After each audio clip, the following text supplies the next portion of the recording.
Jésus-Christ vous bénisse. Je vous salue tous dans le nom précieux de notre Seigneur Jésus-Christ. Nous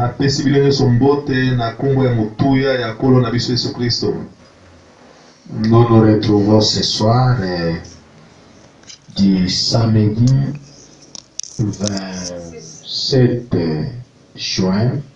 Tozwami lisusu na pokwa lelo na mokola poso mokola sanza tukumbele na sambo sanza motoba pour préparer la prédication de demain dimanche. Pona kobongisa litea ya lobi mokola yenga le 28 juin. Mokola tukumbele na mwambe sanza motoba.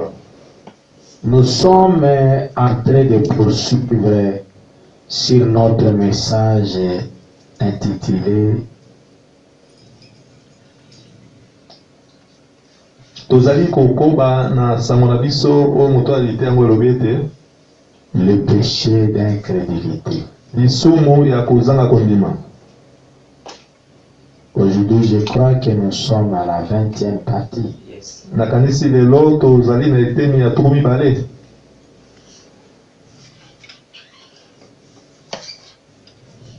C'est parmi les longues prédications que j'ai prêchées. Ezali penza moko na mate ya molai oyo nga nasili koteya. Et nous allons poursuivre avec ça. Tokokoba na yango. Nous allons lire dans Romains chapitre 3. Tokotanga na mokanda baloma mokapwa misato. Verset 3 à 4. Nzela mokia kotanga misato kino na mine. Nous lisons dans le nom précieux de notre Seigneur Jésus-Christ. Tokotanga na kombo ya motuya ya kolo na biso Yesu Kristo.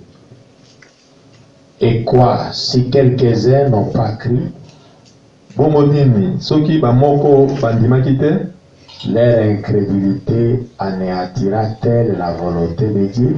Kozanga kondima na bango ekotelemisa nde mokano na Nzambe.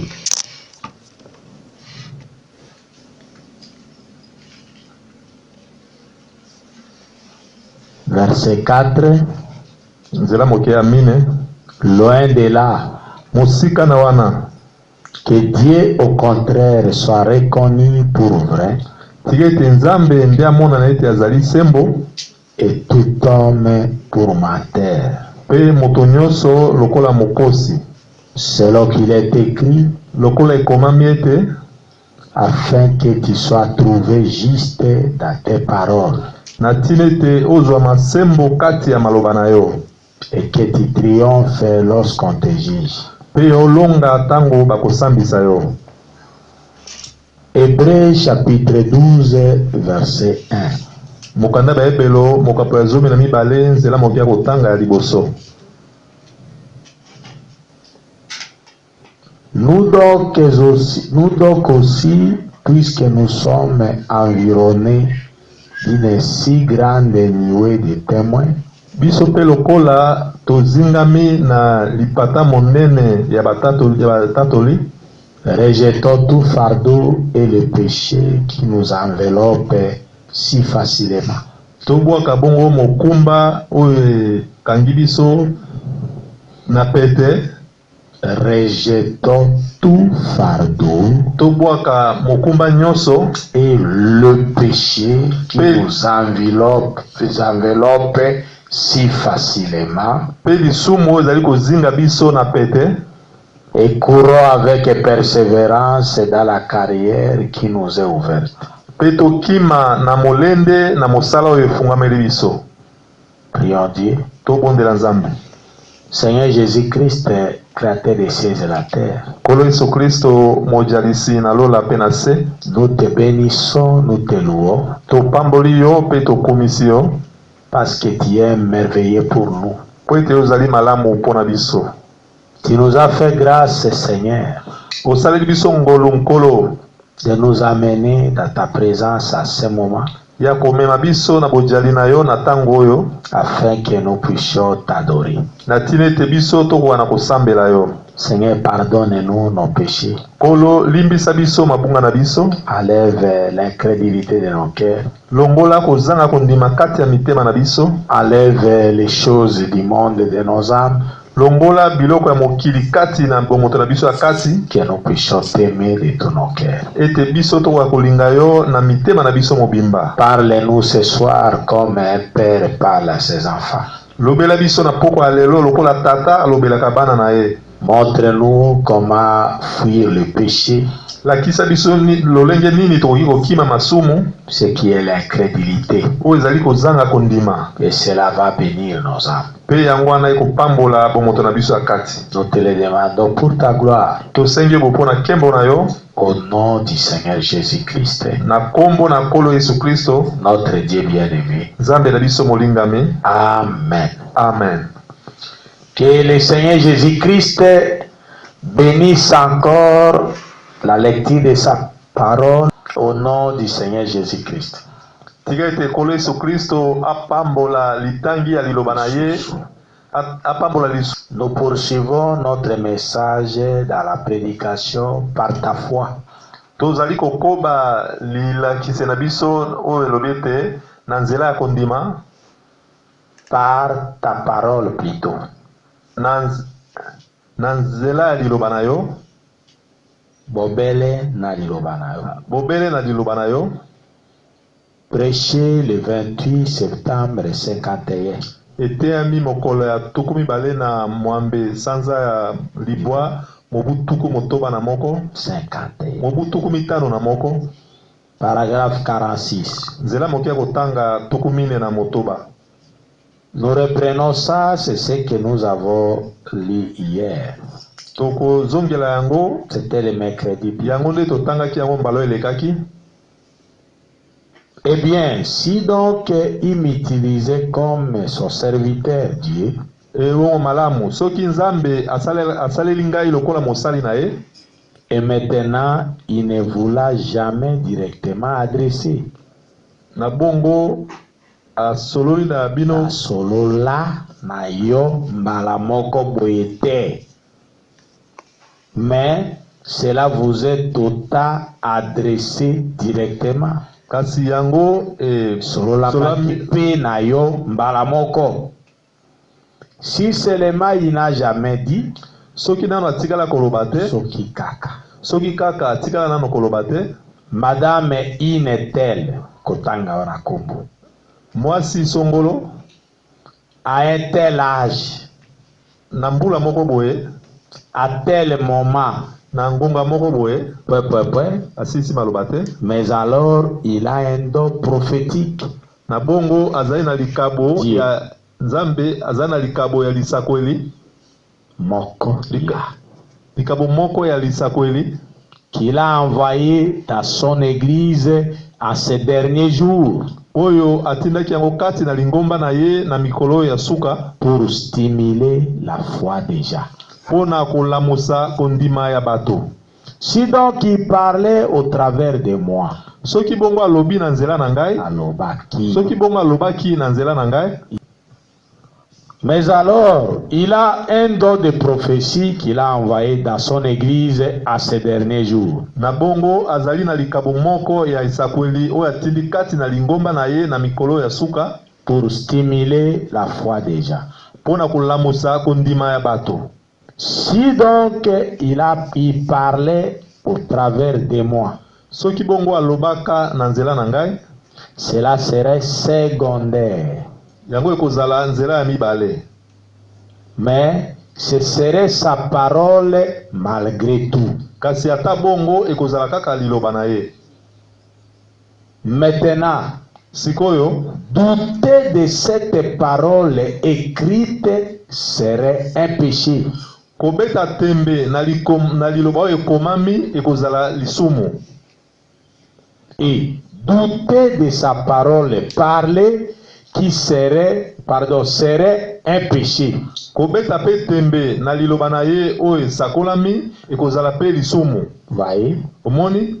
J'ai expliqué ça la fois passée. Na lakisaki yango mbalo elekaki. Nous avons vu avec la Bible. Totala ki yango elongo moko na Biblia. Que le péché dans la Bible, le seul péché, c'est l'incrédulité. Ete na kati ya Biblia lisumu moko ezali na kati ya Biblia ezali kaka kozanga kondima. Ce n'est pas voler qui est un péché. Ezali koyiba te nde ezali lisumu. Ce n'est pas mentir qui est un péché. Ezali te kokosa nde ezali lisumu. Ce n'est pas commettre adultère qui est un péché. Ezali te kosala ekobo nde ezali lisumu.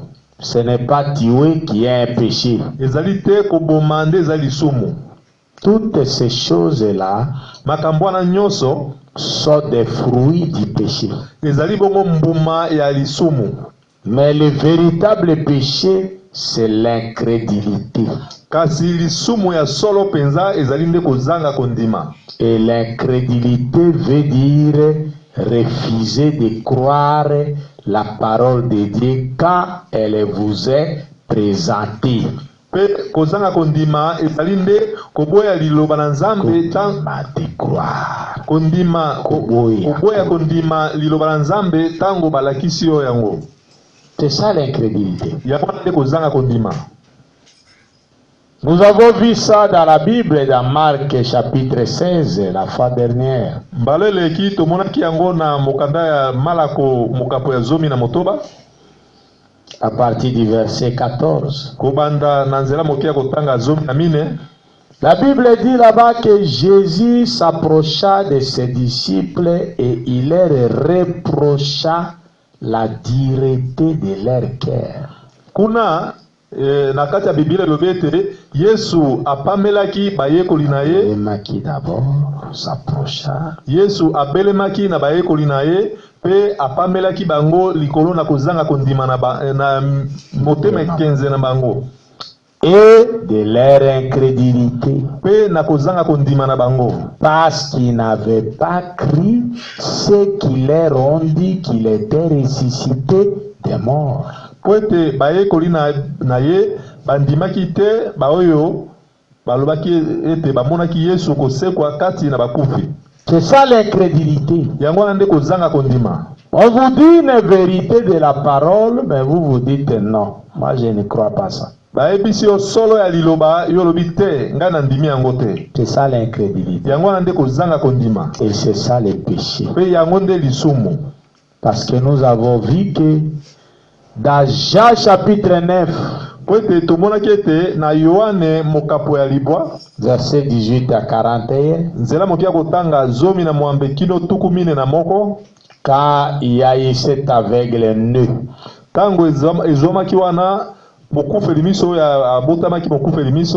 et que Jésus avait ouvert les yeux, les Juifs et les pharisiens ont interrogé ses parents. Bayuda na bafarisayo batunaki baboti na ye mituna. Dites-nous, cet enfant ici, comment ses yeux sont-ils ouverts? Bino baboti boy bisabiso lolenge nini mwana oyo miso na efungwami.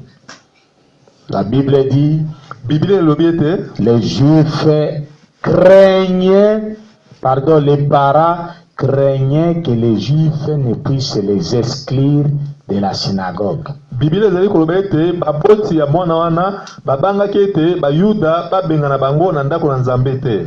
C'est alors qu'ils ont dit, nous ne savons pas comment ses yeux sont ouverts. Yango bayanolaki bango ete biso toyebi te lolenge nini miso na efungwami.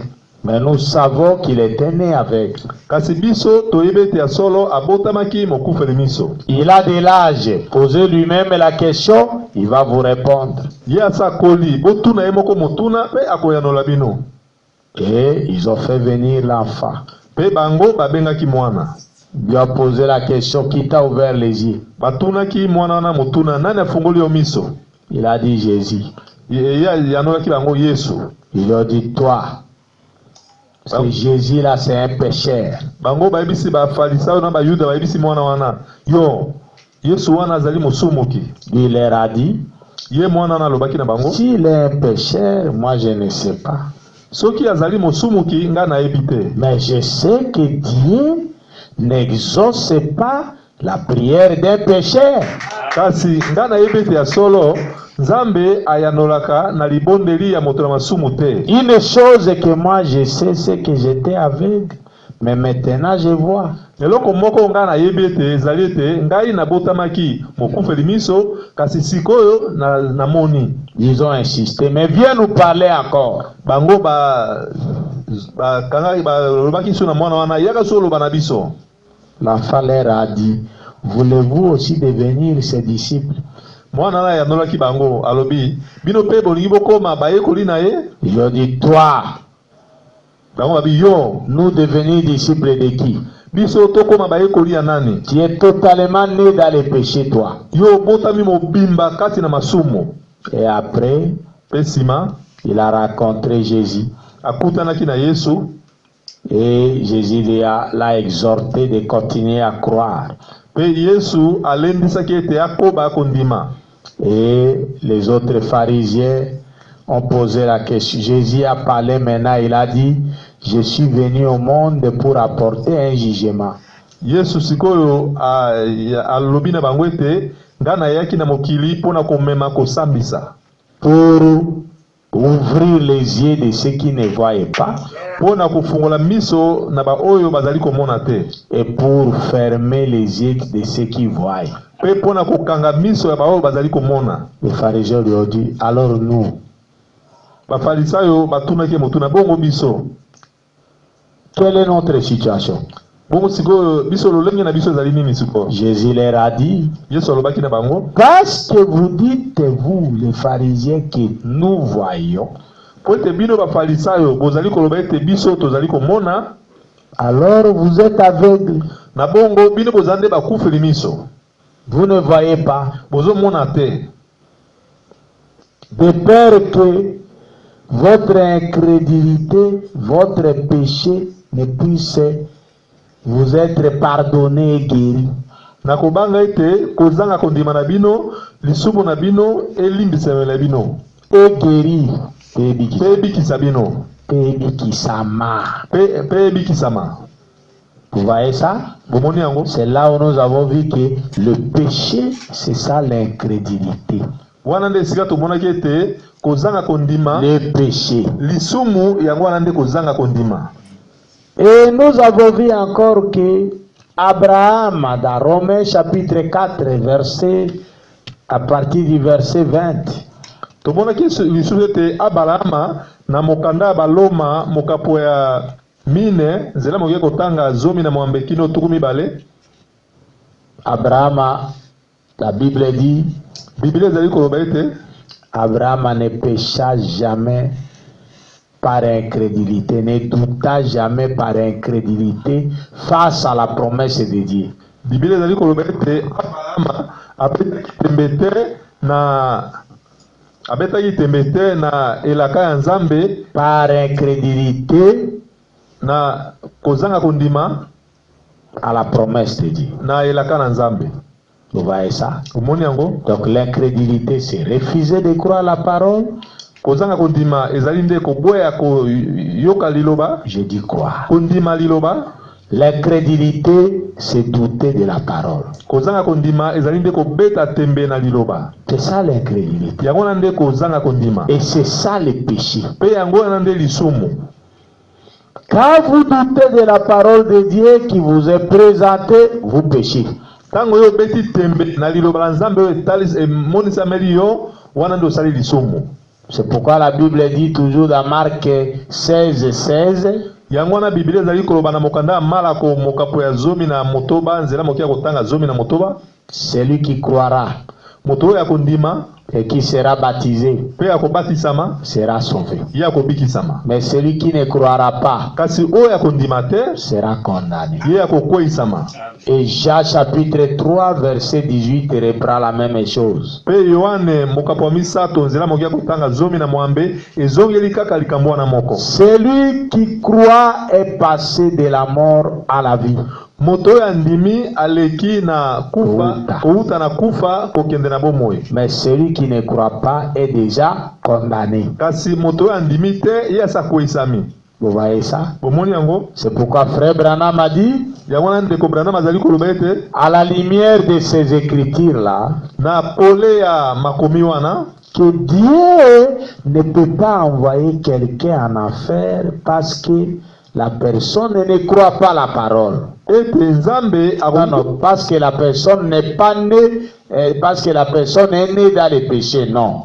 ete Nzambe atindaka moto te na lifelo po ete moto wana abotami kati na masumu Non. te. Dieu envoie quelqu'un en affaire Nzambe atindaka moto na lifelo parce que cette personne est arrivée en présence de la parole po ete moto wana akomaki liboso ya liloba et elle a refusé de croire ça. pe aboyaki koyoka kondima liloba na Nzambe. Elle a dit non, non, laissez-moi vos histoires là. Moi, j'ai fait d'abord ma vie. abite botika ngana makambo na bino na ngana sala nano bomoi na ngai. Là, vous êtes condamnés selon Marc 16:16. Wana yo koisami kolandana na malako zomi na motoba. Et vous êtes condamnés selon Jean 3:18. Pe yo koisami kolandana na Yohane misato zomi na mwambe. Donc, Dieu condamne la personne quand la personne refuse de croire la parole. Nzambe akoisaka moto soki moto wana boyi kondima liloba. Mais quand la personne n'est pas encore en présence de la vraie parole de Dieu qui lui montre quoi faire, Dieu ne le condamne pas. Liloba ozali kolakisa likambo esengela sala. Et que la personne, si elle n'est pas encore en face d'une telle parole, Dieu ne la condamne pas. Soki moto wana akomi nano liboso ya liloba wana te, Nzambe akokoisa ete. C'est comme la vision que Frère Branham a vue, dont il raconte dans la prédication la perfection. Eza lokola limono oyo ndeko Branham amonaki yango pe azali kosolola ntina na yango na liteya na ye kobonga be. Il dit qu'un jour il était quelque part. C'était comme une cafétéria, tout ça. Et certains prenaient leur bière. Et il a vu une femme vieille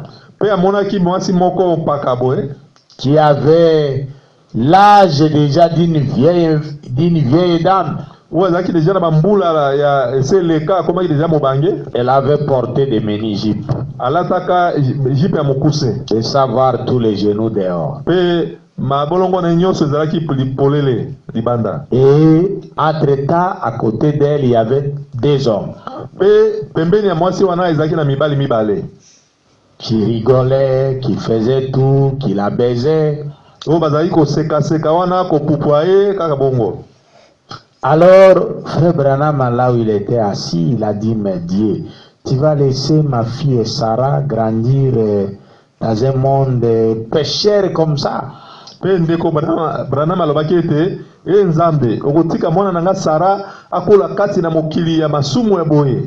tu ne peux pas tuer ce monde? Pendant qu'il pensait comme ça, il a vu immédiatement lui-même, il s'est vu dans la vision quand il était encore tout petit. Et quand il faisait quelque chose de mal, dans cette vision-là, la colère de Dieu venait pour le tuer. Et il voyait quelque chose comme un pare-choc, une boule qui couvrait la terre, qui venait rapidement s'interposer entre lui et la colère de Dieu. Et c'était rouge.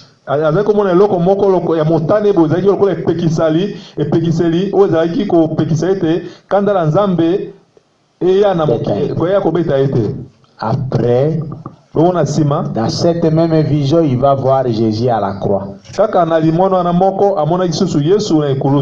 Et lui, il était au pied de la croix. Et Jésus a pris le sang avec son doigt de son côté. Et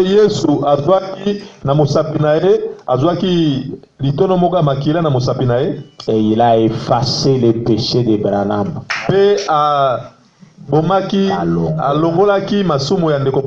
Il a dit, tes péchés sont pardonnés. Et après cela, Branham a dit dans cette vision, le Seigneur Jésus l'a regardé droit aux yeux. kaka na kati alimonana ete ndeko Branham alobete kolo Yesu atalaki penza na miso kati ya miso. C'est comme si il voulait lui dire quelque chose. Ezalaki lokola alingaki aloba na likambo moko. Après il lui a dit, sima alobaki na ye, je t'ai pardonné tes péchés. Ngai na limbisi yo masumu na yo. Mais toi tu condamnes cette dame là. Kasi yo ozali kokweyisa mwasi wana. C'est alors que quand il est sorti de cette vision, bongo wana sima na ye kolongwa na kati ya limono wana, Frère Branham a dit, ndeko Branham alobaki, il a demandé pardon à Dieu. Asengaki bolimbisa epai na Nzambe. Dieu pardonne-moi Nzambe limbisa ngai pour mon égoïsme. Pona opimi na ngai. Comme j'ai condamné cette dame là. Lokola na kweyisaki mwasi wana. Je dois aller lui parler. Esengeli na kende kosolola na ye. Et il s'est approché de la dame. Bongo ndeko Branham akendeki pene ya mwasi wana. Et il lui a posé la question, madame, est-ce que je peux m'asseoir? Pe ndeko Branham atunaki motuna mwasi na lingi na koki kofanda. La dame lui a dit non, non, je suis déjà occupé. Mwasi na bite ngai naza déjà na bato. Frère Branham lui a dit non, c'est pas de cette situation là dont je te parle. Ndeko Branham bete ngai na eko solo na makambo ya mwasi na mobali te. Je vais te dire autre chose. Na lingi na solo na makambo mosusu. Je suis un pasteur. Nazali mokengeli na pate. La femme lui a dit ah bon. Et il s'est assis. Il a commencé à raconter à cette femme la vision qu'il venait de voir.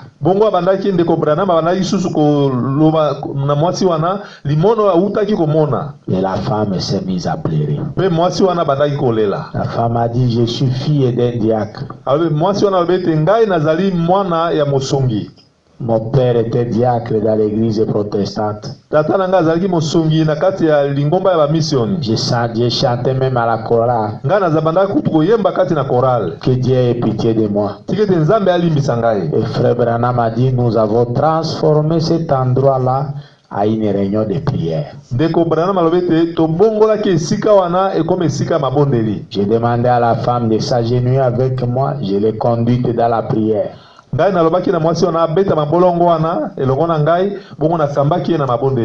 a arrangé sa vie devant Dieu. Et à partir de ce jour-là, elle a été sauvée. Quelle est la leçon qui est là? Le frère Branham a dit, le sang de Jésus-Christ qui a coulé à Golgotha a coulé pour toute personne. Toute personne. Même un enfant qui est né dans l'adultère, le sang de Jésus-Christ le couvre. Il dit ça dans mariage et divorce. On lui a posé la question, mais dans l'Ancien Testament, quand il y avait un enfant bâtard, c'est-à-dire un enfant né en dehors du mariage, il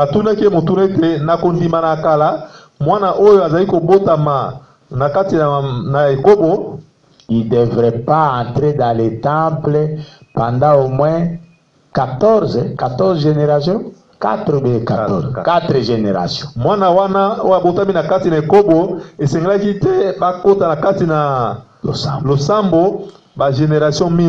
Et une génération, c'est 40 ans. Et 4 générations, c'est-à-dire 160 ans. C'est-à-dire il est exclu de l'église, il n'entrera jamais, il va mourir. Et on a posé la question à Frère Branham, mais un enfant bâtard qui est né aujourd'hui, est-ce qu'il ira à l'enlèvement? Il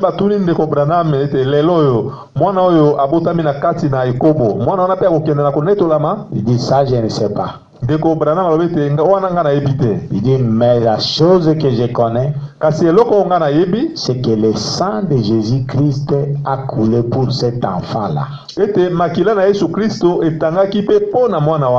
C'est-à-dire, aussi longtemps qu'il n'a pas encore l'âge de la raison. S'il meurt, il va au ciel. Parce que le sang de Jésus-Christ le protège. Donc, la situation aujourd'hui devant Dieu, c'est que il faut, quand vous avez l'occasion d'écouter la vraie parole de Dieu, likambo mama na likambo lelo ezali nete tango yo yoki liloba na Nzambe oyo ya solo, vous devez prendre la décision d'abandonner tout ce qui est du monde pour suivre ce Dieu-là. esengeli na yo kozwa mokano ya kotika mabe nyonso ozali na yango mpe mpona kolanda Nzambe wana. Si vous continuez à négliger, à laisser un peu ça, non, que j'attende un peu, à ce moment-là, mon frère, ma soeur, sachez que c'est le diable qui est en train de vous piéger. Vous risquez de traverser votre ligne de la grâce. Soki ozali nano wana kosala oyo kotika oyo kosala oyo kotika oyo wana risque vous doutez encore, vous n'avez pas pris la décision. Ozana kobeta tembe nano zwi mokano te keba okatisa ligne ngolu te. Vous voyez ça? Bomoni yango? C'est ça la situation de tout homme devant Dieu. Yango wana nde likambo ya mutu nyonso liboso na Nzambe. Dieu est riche en miséricorde. Nzambe atonda mawa. Mais il veut que quand nous sommes en face de sa parole, que nous puissions la croire. Kasi ya lingete tango biso tozwami liboso na liloba tondima liloba na ye. Quand vous rejetez cette parole-là, Dieu aussi vous rejette. Tango yo bwaki liloba wana Nzambe pe abwaki yo. Vous voyez ça? Bomoni yango? C'est pourquoi Hébreux chapitre 6 dit, yango na baebelo mokapo ya motoba elobi à partir du verset 3 à 4, kobanda nzela mokia kotanga misato kino na mine, il est donc impossible ekoki kosalema te pour ceux qui ont été une fois éclairés, mpona baoyo bangengisamaki mbala moko, qui ont goûté la bonne parole du royaume de Dieu, oyo baletaki liloba malamu ya bokonzi na Nzambe, et qui soient tombés, pe baoyo bakwei, pe bakweyisami, qu'ils soient encore renouvelés, ete bazongisama lisusu, ou qu'ils soient amenés à la repentance. to bazongisama na kobongola motema, Parce qu'il n'y a plus de sacrifice pour les péchés pour eux. po ete ezali lisusu na mbeka te pona masumu pona bango. Parce qu'ils crucifient pour leur part le Fils de Dieu pour la seconde fois. Po ete bazali kobaka mwana na Nzambe na ekulusu mbala ya mibale na kati na bomoi na bango. Vous voyez ça? Bomoni yango? Donc il faut garder la grâce jalousement. Esengeli kobatela ngolu penza, kobatela ngo malamu. Faut pas dire non, nous sommes au tas de la grâce, je peux vivre comme je veux, nous sommes au tas de la grâce. Non, c'est pas ça. Tozali na tango ya ngolu, na bika lokola na lingi, tozali na tango ya ngolu, eza bongo te. Il faut plutôt faire attention à votre vie. Esengeli ndo sala keba na bomoi na yo. Paul a dit, Paul alobaki, je prêche avec tremblement et crainte.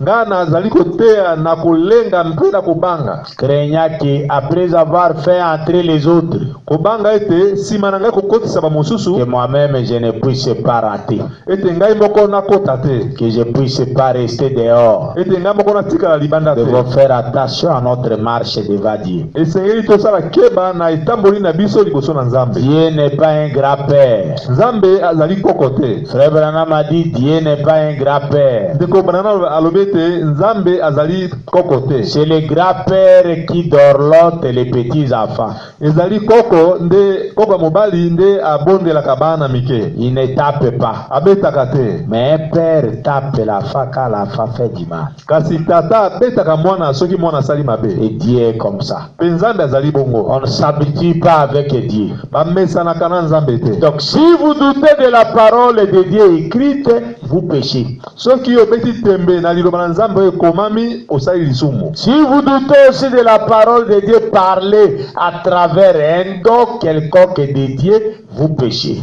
Soki pe obeti tembe na liloba na Nzambe oyo elobami na nzela likambo moko ya Nzambe osali pe lisumu. Nous continuons toujours à ce paragraphe-là 46 de sur ta parole. Maintenant, vous devez être préparés. Sikoyo esengeli bobongisama. Et vous tous dans la ligne de prière, Pe bino nyonso na molongo ya mabondeli à croire. na kondima. Et si vous ne croyez pas, Pesoki bondimite. Je quitterai simplement la ligne de prière. Ngai nakolongwa kaka na molongo ya mabondeli. Car soyez-en sûrs, votre état s'empirera plus que jamais dans toute votre vie, si vous ne croyez pas. La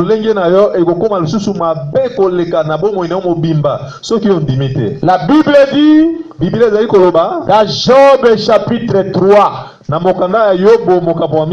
verset 25 à 26. Ce que je crains que ça ne puisse pas m'arriver, c'est ce qui m'arrive. Et frère Branham a dit, si vous croyez que la promesse de Dieu est vraie et qu'elle aura des effets dans votre vie, vous la verrez. elaka nzambe ezali ya solo kati ya bomoi na yo pe kosala kati ya bomoi na yo okomona yango kokokisa makati. Mais si vous doutez, vous avez des doutes, des hésitations, est-ce que ça marchera? Est-ce que je ne mourrai pas de cette maladie? Est-ce que vraiment ça arrivera comme vous avez peur? Soki obandi kobeta tembe na liloba na nzambe koloba ete bokono penza na kobika na yango ya solo penza na kobika lokolo ezali kobanga bongo okokufa solo. La situation dont vous avez peur va vous arriver. Likambo wana ezali kobanga ekokomela yo. Donc quand vous êtes engagé dans la vie chrétienne, vous êtes comme dans les chemins de non-retour. Vous devez avancer. Vous voyez ça? Quand j'étais au Bénin, à Ouida, dans leur ville portière là de Ouida, tango nazalaki kuna na mboka Benin na mboka na bango ya libongo ya monene na mboka ngo Ouida, là où on vendait les esclaves noirs aux Américains. Esika okala bazali koteka bato moindo na bato na kuna na bato Amerika. Quand vous arrivez là-bas, vous verrez on a construit deux poteaux en béton en grosses pierres. Et on a écrit là-bas les chemins de non-retour. La porte de non-retour. Et quand vous regardez l'océan Atlantique là-bas, c'est au bord de l'océan Atlantique. Vous regardez de l'autre côté, vous ne voyez pas les rivages. Vous voyez seulement comme si le ciel est tombé sur l'océan.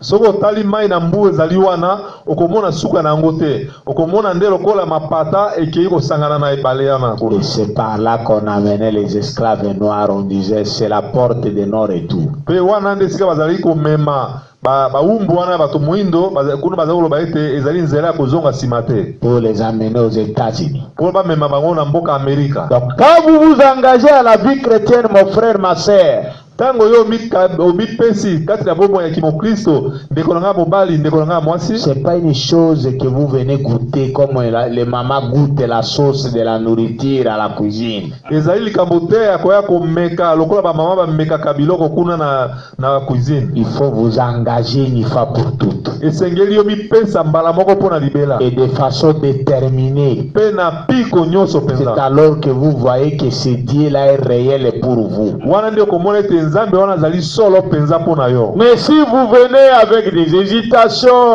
vous n'avez pas encore pris la bonne décision, vous doutez, sachez que vous n'irez pas très loin. Kasi soki yoye wana ozali na kobeta tembe, ozali na kotala tala okokende musika te. Vous voyez ça? Omoni yango? Voyez? Omoni? En effet, na bongo, il a dit, alobaki, allez, ça c'est Jésus. Yesu ndi alobaki bokende. Ne faites plus quoi? C'est ne soyez pas incrédule. C'est le péché. L'incrédulité, c'est le péché. Allez et ne péchez plus. De peur qu'une chose pire vous arrive. Vous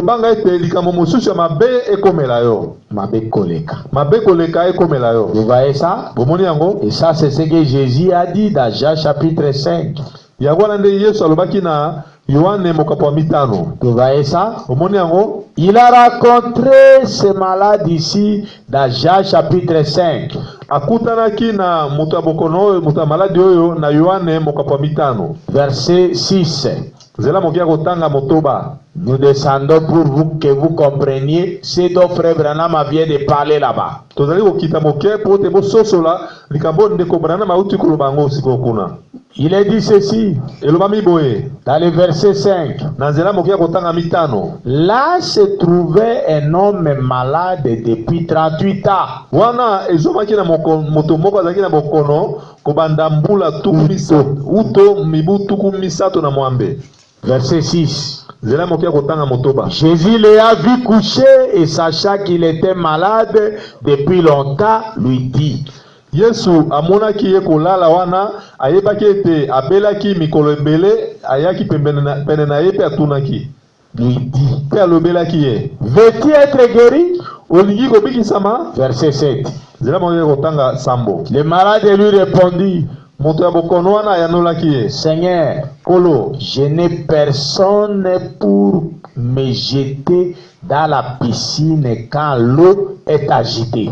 nazali na moto te po ete amema ngai na kati abwaka ngai na mai tango mai eninganaka. Et pendant que j'y vais, na tango nga nakendaka kuna na tango nga nakendeke kuna, un autre descend avant moi. moto mosusu akokita liboso na ngai. Verset 8. Nzela mokia kotanga mwambe. Lève-toi, lui dit Jésus. Telema, Yesu alobaki na ye bongo. Prends ton lit et marche. Zwa mbeto na yo pe tambola. Verset 9. Nzela mokia kotanga libwa. Aussitôt cet homme fit guéri. Na poasa moto wana abikaki. Il prit son lit azwaki mbeto na ye et marcha. pe atambolaki. Verset 10. Nzela mokia kotanga zo. C'était un jour de sabbat. Ezalaki mokolo ya sabato. Les Juifs dirent donc à celui qui avait été guéri. Bayuda balobaki bongo na moto ya bikisamaki. C'est le sabbat, il n'était pas permis d'apporter ton lit. Ezali mokolo ya sabato. Epesa meli yo nzela tete omema mbeto na yo. Verset 11. Nzela mokia kotanga zomi na moko. Il a répondu. Ayanolaki bango. Celui qui m'a guéri m'a dit. Moto ya bikisaki ngai alobaki na ngai. Prends ton lit et marche. Zwa mbeto na yo pe tambola. 12. Ils lui demandèrent. Zomi na mibale batunaki ye. Qui est l'homme qui t'a dit prends ton lit et marche? Mobali nini wana o alobaki na yo te zwa mbeto na yo pe tambola. Verset 13. Nzela mokia kotanga zomi na misato. Mais celui qui avait été guéri ne savait pas qui c'était. Kasi oyo moto oyo abikisamaki ayebaki te moto ezalaki nani nde abikisaki ye. Car Jésus avait disparu de la foule qui était à ce lieu. Po ete Yesu alimwaki kati na bato oyo bazalaki wana. Verset 14. Nzela mokia kotanga zomi na mine. Depuis Mutowana, Jésus le trouva dans les temples.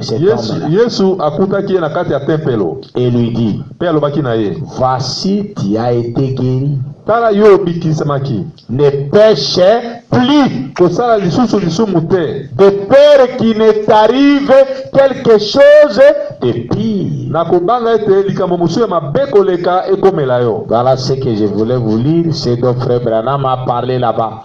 Tala oyo sikona nyana tangira bino oyo ndeko Branham alobaki nango kuna. Il est dit là-bas. Elobami kuna. Toujours dans le paragraphe 46, là où je disais sur ta parole. Kaka na nzela mokia kotanga tukumine na mwambe na motoba. Là où je lisais sur ta parole. Et si on a kotanga likolo ya liloba na yo.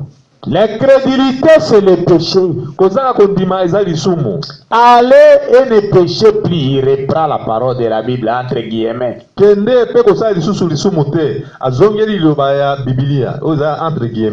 peur qu'une chose pire vous arrive. On a fermé les guillemets. C'est ça, Jean chapitre 5, verset 14. Il parlait à cet homme qui a été paralytique pendant 38 ans et qui a été guéri.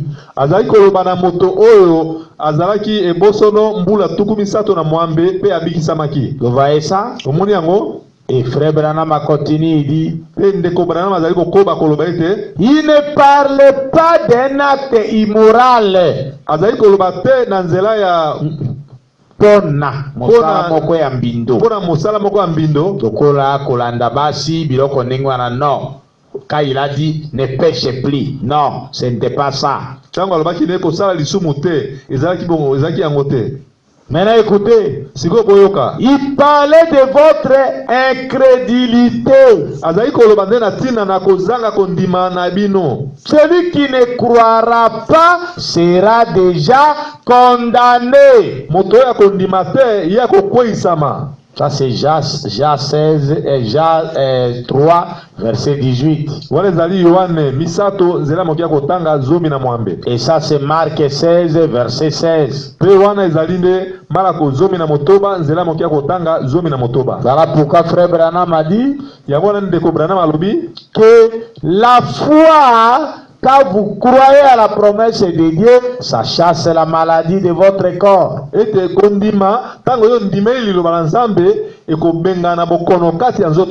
Mais l'incrédulité ou le doute à la parole de Dieu ramène la même maladie qui était partie sur vous. C'est pourquoi Jésus avait dit va et ne pêche plus.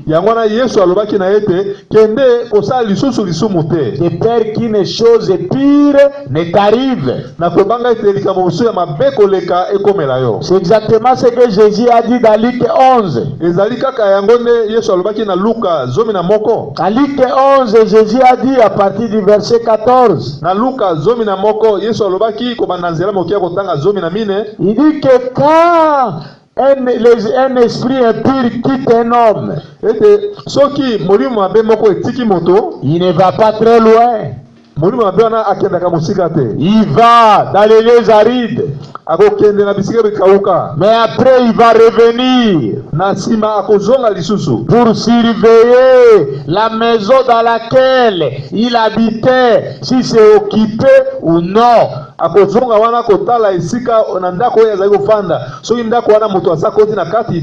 Et cette maison-là, c'est vous et moi. La Bible dit dans 1 Corinthiens 6, ne savez-vous pas que vous êtes des temples de Dieu?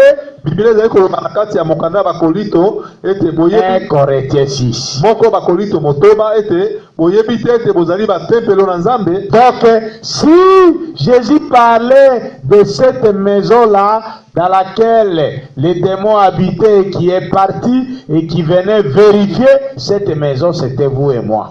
Soki Yesu alobaki na tina na ndako oyo mulimu mabeso azalaki na kati abimi akoya kotala ndako wana ezali yo na ngai. Et donc nous devons faire attention. Na bongo esengeli tokeba. Et frère Branham, la Bible dit là-bas, Jésus a dit mais si en retournant les démons, il trouve que le maître de la maison est là, il ne saura pas entrer. Mais s'il trouve que la maison est vide, bien orné, bien arrangé, il ira prendre 7 autres démons plus méchants que lui. Et ils viendront. Les 7 démons puissent lui-même 8 entrer dans cet homme. Et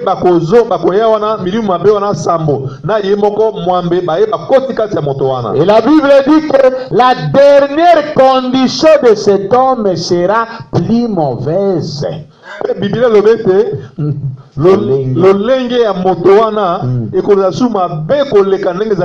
C'est la même chose ici. Va et ne pêche pas. De peur qu'une chose pire ne t'arrive. Donc si vous croyez, frère Branham a dit, votre foi chasse les démons. Mais si vous doutez, si vous avez peur d'accepter votre guérison, votre délivrance, votre incrédulité va vous ramener la maladie.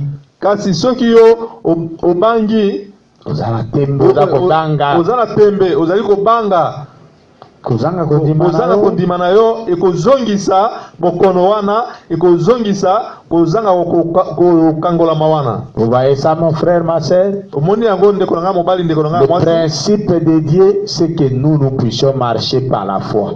Posa na Nzambe ezali ete biso totambola na nzela ya kondima. Et la Bible dit, pe Bible ezali koloba, sans la foi, kozanga kondima, personne ne peut plaire à Dieu. Moto ata moko te akosepelisa Nzambe. Nous devons vivre par la foi. Esengeli biso tobika na nzela ya kondima. Nous devons nous séparer de tout ce qui n'est pas la foi. Esengeli tokabwana na nyonso ezali kondima te. Et tout ce qui est contraire à la parole de Dieu, c'est ça l'incrédulité. Pe nyonso kesei na liloba Nzambe yango wana kozanga kondima. Et c'est ça le péché. Pe yango wana nde lisumu. Et la maladie, c'est un démon.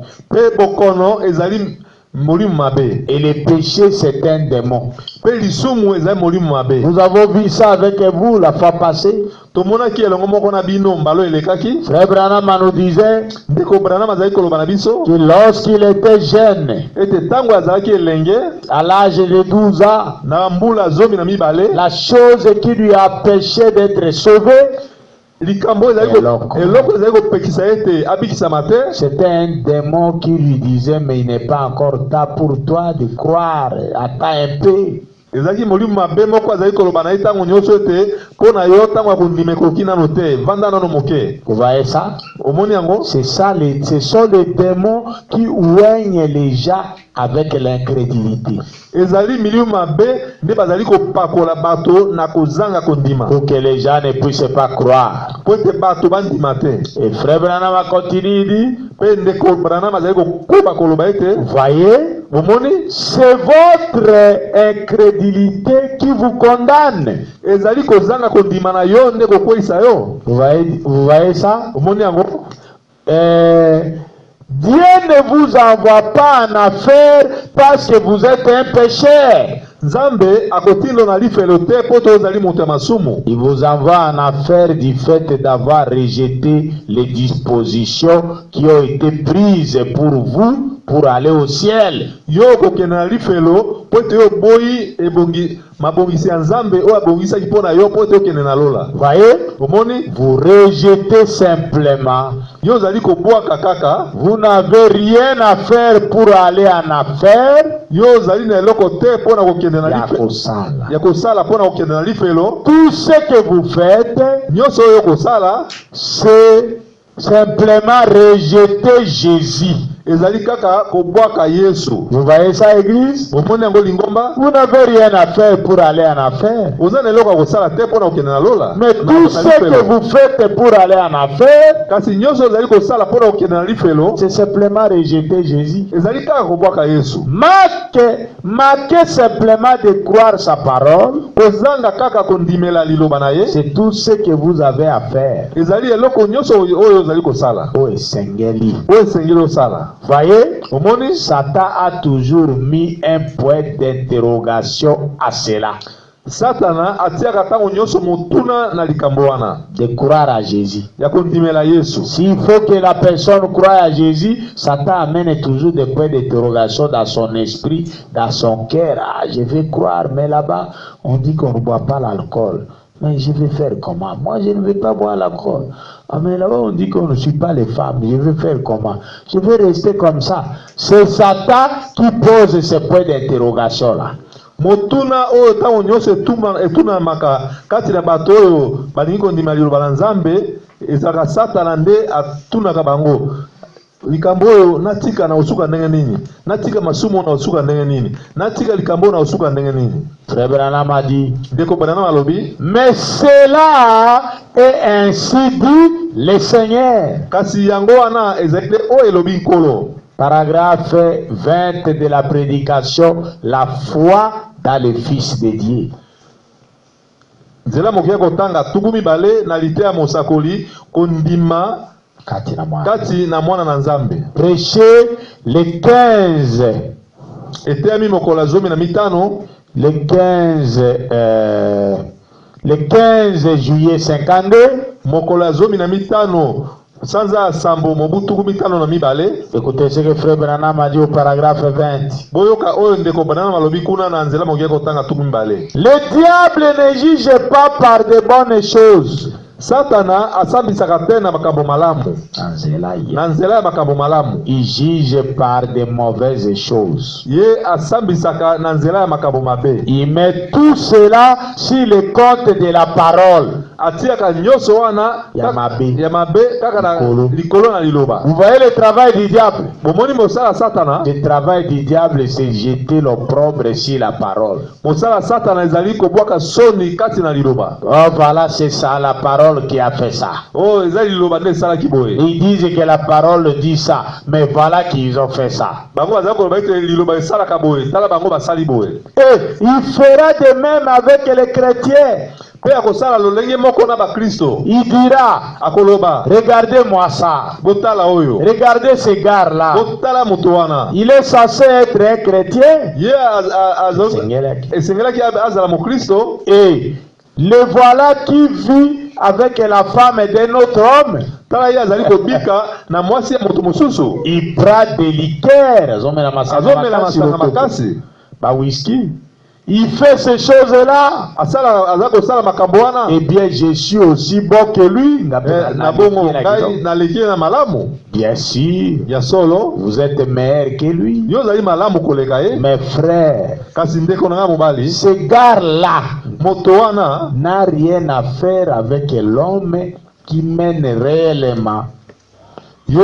Azali na eloko osala te na moto oyo azali ko bika penza bomo ina ye ya solo réellement une vie chrétienne authentique. Solo azali ko bika bomo penza solo oya mo Kristo et qui aime Christ. Pe alingi Kristo. Pe oyo alingi Kristo. S'il aime Christ, soki moto soki alingi Kristo, soki moto wana alingi Kristo, il ne fera pas ces choses. Akosala makambo wana te. Car il est né de l'Esprit de Dieu. Et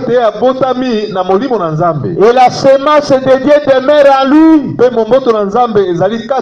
Et il n'aura plus aucun désir de faire cela. Cela c'est quoi? De mauvaises choses. Prendre la liqueur, faire tout ce qui est mal.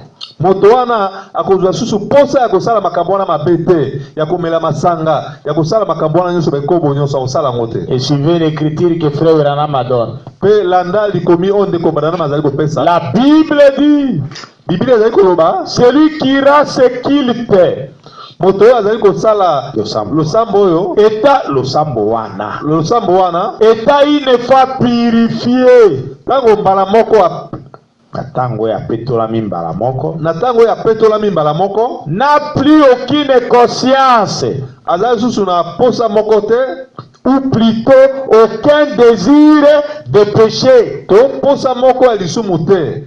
Vous voyez ça? Ça c'est Hébreux chapitre 9. Verset 11 à 15. Celui qui est né de Dieu n'a aucun désir du péché. Le sang de Jésus-Christ enlève les désirs du péché du cœur du pécheur. Donc, si quelqu'un dit qu'il est chrétien et qu'il continue à vivre dans le péché, ça prouve à suffisance qu'il n'a jamais été chrétien. Soki moto abimbengi mo Kristo pezali kokoba nano kubika lokola moto ya mokili moto wana tikala nano kozala mo Kristo te. Et Frère Branham continue dit, et si vous avez toujours ce désir de ce péché, vous n'avez pas encore été purifié. Ça c'est certain. Voilà ça. Voyez-vous? Si vous avez toujours dans votre cœur le désir de sortir, de convoiter et de pécher, souvenez-vous, tout simplement mon ami, kanisa kaka moninga na ngai, il vous faut revenir à Dieu esengeli ozongela nzambe na yo. esengeli na yo ozongela nzambe Revenir à l'autel na etumbelo. ozonga na etumbelo Car il a été planté en nous la semence incorruptible de Dieu. po ete elonamaki kati na biso momboto ya kozanga ya nzambe ya kozanga kokoya Oyo ezangi oyo ezangi kokwea kobeba. oyo ezangi kobeba Un gré de blé ordinaire, dit-on, mbuma ya masangu mpenza oyo ndenge balobaka oyo ezali ya simple, ndenge balobaka, oyo ezali ya simple ndenge balobaka ne périra pas si cela est planté dans la bonne sorte de terre. mbuma wana ekobeba te soki yango elonami na esika mabele kitoko. Qu'en est-il de la semence incorruptible de Dieu? Ekozala lolenge nini mpona momboto oyo ezangi Kobeba kobeba ya nzambe. Vous voyez ça? Omoni yango Elle doit produire exactement ce que cela déclare qu'elle produira. esengeli ebota mpenza ya solo oyo yango esengelaki ebota Oh, yango elobi ete kobota. oyo yango elobi ete ekobota. Paragraphe 21, toujours la foi dans les fils de Dieu. nzela bokiaka kotanga tuku mibale na moko na kondima kati na mwana na nzambe. Toujours prêché le 15 juillet 52. eteyami na mokolo ya 15 sanza sambo mobu tuku mitano na mibale. Et écoutez, mpe boyoka un gré de blé ne produira jamais un gratero matiti ya nzube. mbuma ya masangu ekotikala kobota matiti ya nzube te. Non, non. Si un gratero est dans les champs, soki matiti mabe ezali na elanga pendant la période de sécheresse, na tango ya gala ya moi, ce gratero est aussi tout heureux de recevoir la pluie qui tombe pour le bleu. matiti wana mabe ya nzube ekozala pene esengo lokola masangu tango mbula ebeti. Et si c'est la pluie, pe soki ezali mbula la même pluie. kaka mbula moko, Mais c'est à leur fruit que vous les reconnaîtrez. kasi ezali na mbuma na bango nde bokososola bango. Voyez-vous? omoni Vous saurez si c'est le gratero ou le grain de blé. wana nde bino bokoyeba soki ezali matiti mabe to mbuma masango. Voyez-vous? omoni Et si vous êtes toujours charnel dans votre cœur, pe tango nyonso soki ozali tango nyonso moto ya nzoto kati ya motema na yo. écoutez frère Branham, yoka ndeko Branham, ainsi de suite, pe bongo na bongo c'est l'incrédulité. ezali kozanga kondima. L'incrédulité, c'est tout ce qu'il en est. kozanga kondima nde yango ezali. Vous m'avez entendu dire, boyokaki ngai koloba les gens sans doute me le disaient.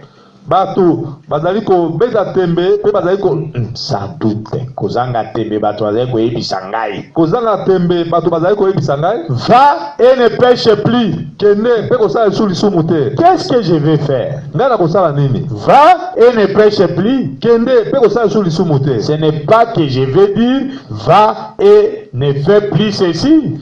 elingi koloba te ete nalobi kende pe kosala boye te. Le péché, c'est l'incrédulité. lisumu ezali kozanga kondima. Peu importe de quoi il s'agit, ezala eloko nini yango ezali.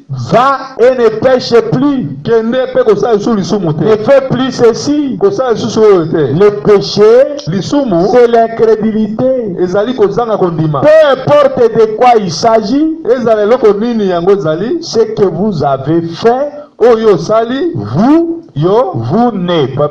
yo asisi maloba te. Paragraphe 22, je termine par là. nzela mokoki kotanga tuku mibale na mibale na kosukisa wana. Écoutez ce que frère Branham a dit ici. yoka oyo ndeko Branham alobi awa. Toujours dans la foi dans les fils de Dieu. kaka na kondima na nzela ya kati na mwana na nzambe. Tout récemment, je prêchais un soir dans une église méthodiste. kala mingi te na pokwa nazali koteya kati ya losambo moko ya méthodiste. Et je me disais que le Seigneur m'avait vraiment bien enflammé. pe nalobaki nazali kobilobela ete kolo apelisaki nga mpenza moto. Et alors que je prêchais tout simplement sans relâche, nzokande nga tango oyo, ntango oyo nga nazali koteya kozanga kolemba. j'ai dit, nalobaki On ne va pas en affaire parce qu'on s'enivre. bakendeke na lifelo te po balangwe po langwe masanga. On ne va pas en affaire parce qu'on commet un adultère. bakendeke na lifelo te po tosali ekobo. On ne va pas en affaire parce qu'on fume la cigarette. bakendeke na lifelo te po tomeli likaya. Et des choses comme cela. Une vieille petite mère méthodiste qui se tenait là ne pouvait pas en supporter davantage. Vous savez, elle était assise là et elle s'est levée d'un bond.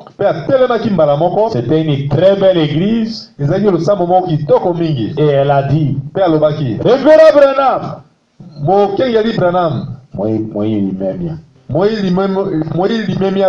je proteste. Une femme dans l'église s'est levée et elle a dit ça. Révérend Branham, je proteste. Pourquoi alors va-t-on en affaire?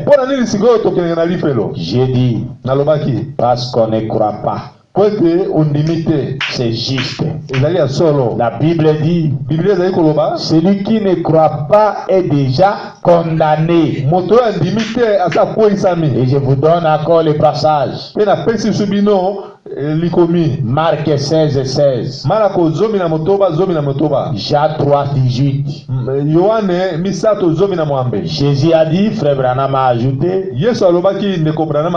celui qui écoute mes paroles et qui croit à celui qui m'a envoyé a la vie éternelle et ne vient point en jugement. Mais il est déjà passé de la mort à la vie. Ça c'est Jean chapitre 5 verset 24. Voilà les références sur lesquelles le frère Branham se tient. Et paragraphe 23. Frère Branham a dit, vous ne pouvez pas croire que Jésus-Christ est le Fils de Dieu et mener la même vie que vous meniez autrefois.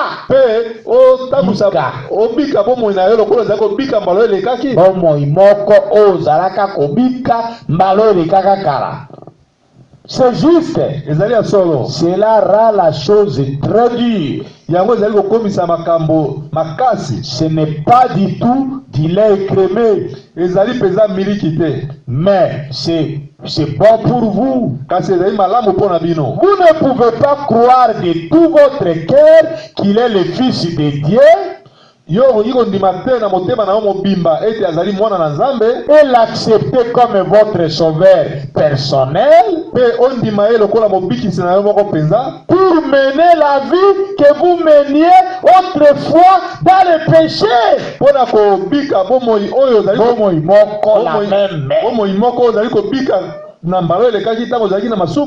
En effet, il a dit, vous êtes passé de la mort à la vie.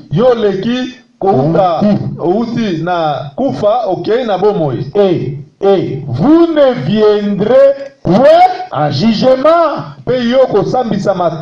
Mais vous êtes passé de la mort à la vie. Saint Jean chapitre 5 verset 24. Là le frère Branham a donné l'écriture.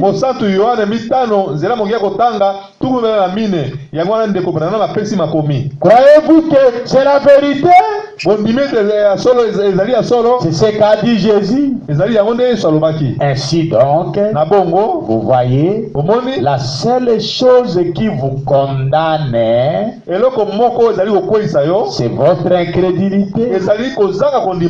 Et si nous ne pouvons pas avoir suffisamment de foi pour croire en Dieu, Pe soki biso toki kozala na kondima mingi te mpona kondimela Nzambe. Pour les petites choses que nous voyons se produire ici, mpona makambo mike mike tozali komona ezali kosalema awa, et que nous essayons de tout confondre et de dire pe oyo tozali komeka kosangisa yango pe koloba c'est de la psychologie, oyo ezali makambo ya mayele ya moto, c'est de la télépathie, oyo ezali makambo ya kotanga mayele ya moto, ou quelque chose comme cela. to likambo moko bongo. Comment donc allez-vous partir dans la résurrection?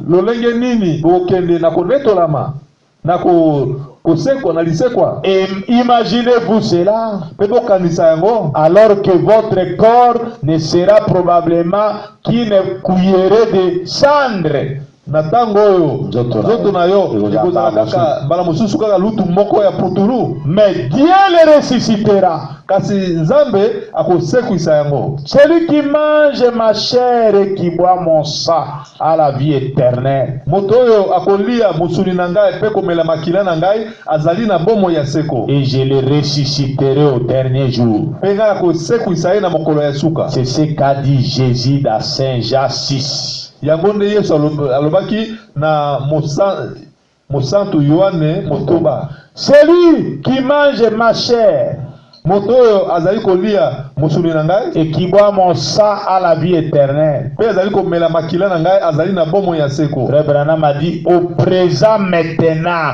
Ndeko Branham abi sikoyo. Azana ngo sikoyo. Azana ngo sikoyo. Et je le ressusciterai au dernier jour. Pe ngai na kosekwisa ye na mokolo ya suka. Croyez-vous cela? Bondimi yango. Que Dieu vous bénisse. Dieu te Nzambe apambola bino. Je crois que c'est clair. Celui qui croit en lui, il passe de la mort à la vie. Et il n'aura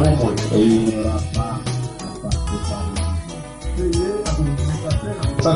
Vous voyez ça, mes frères. Il faudrait que votre foi puisse être fondée sur la parole de Dieu. Facile de sensation. Le frère Branham a dit, si vous êtes réellement incroyable et que vous dites que vous croyez à Jésus-Christ comme votre sauveur personnel, vous ne pouvez plus jamais continuer à mener la même vie que vous meniez quand vous étiez dans l'église. Votre vie doit être changée. Il a donné de la référence de Hébreux chapitre 9. Verset 11 à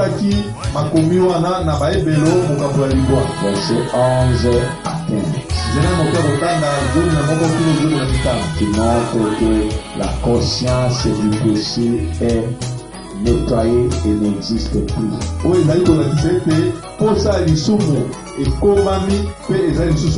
Quand quelqu'un croit à Jésus, il enlève la conscience du péché de son père. Il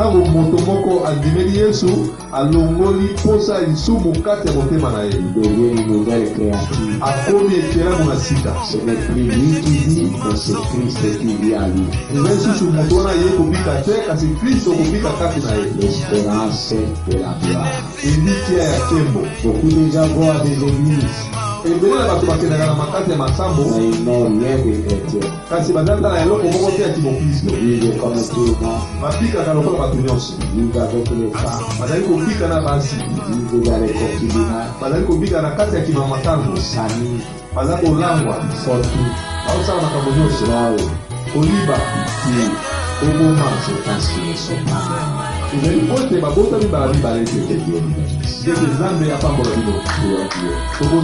Seigneur Jésus, merci parce que tu es mort de